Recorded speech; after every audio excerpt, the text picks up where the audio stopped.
ये Indian scientist 2 Nobel prize deserve करता था। कई फिजिसिस्ट ने तो ये तक कहा कि वो अपने समय से कम 60 साल आगे थे।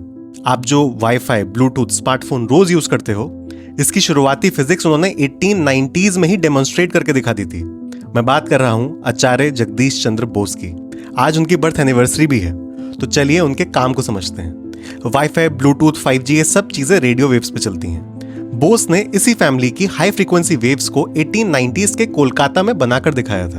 उन्होंने पब्लिकली ये डेमोन्स्ट्रेट किया कि ये रेडियो वेव्स दीवार के पार जा सकती हैं, वहां रखी किसी बेल को बजा सकती हैं या इवन गन पाउडर को भी इग्नाइट कर सकती हैं। ये वही बेसिक फिजिक्स है जिससे आज वायरलेस इंटरनेट, फोन सिग्नल्स और हमारे स्मार्ट डिवाइसेस चलते हैं। और ये सब कुछ उन्होंने रॉयल सोसाइटी के जर्नल्स में पब्लिश भी किया और रॉयल इंस्टीट्यूशन लंदन में डेमोन्स्ट्रेट भी किया। तो जो कुछ भी मैं आपको बता रहा हूँ वो कोई व्हाट्सएप यूनिवर्सिटी का ज्ञान नहीं है, वो प्रॉपर डॉक्यूमेंटेड साइंस है। अब उनके पहले इन्वेंशन को समझो, डिटेक्टर्स। किसी भी वायरलेस डिवाइस का हार्ट होता है उसका रिसीवर, जिसे आपका फोन एंटीना से सिग्नल पकड़ता है। तो बोस ने कुछ ऐसे डिवाइसेस बनाए जो एक तरह से मॉडर्न एंटीना के पर परदादा थे। इसलिए कुछ रिसर्चर्स का कहना है कि जो early long distance wireless communication था उसमें बोस के डिटेक्टर्स का बहुत इंपॉर्टेंट रोल था।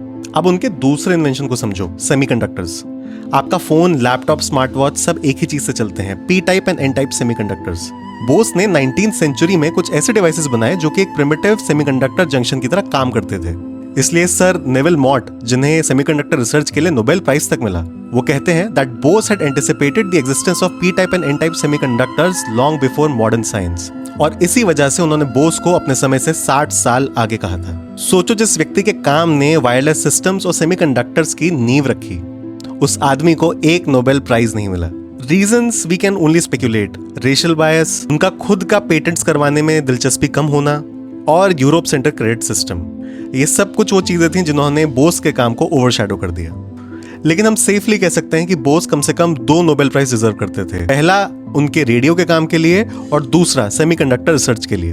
पर खैर, उनको नोबेल प्राइज नहीं मिला, पर उनकी मेहनत आज भी wifi, Bluetooth, 5G, smartphone chips, इनके माध्यम से जिंदा है। क्या आप ऐसे ही देश के लेसन नोन साइंटिस्ट के बारे में जानना चाहेंगे? अगर हाँ तो मुझे कमेंट्स में जरूर बताएं और फॉलो करना ना भूलें।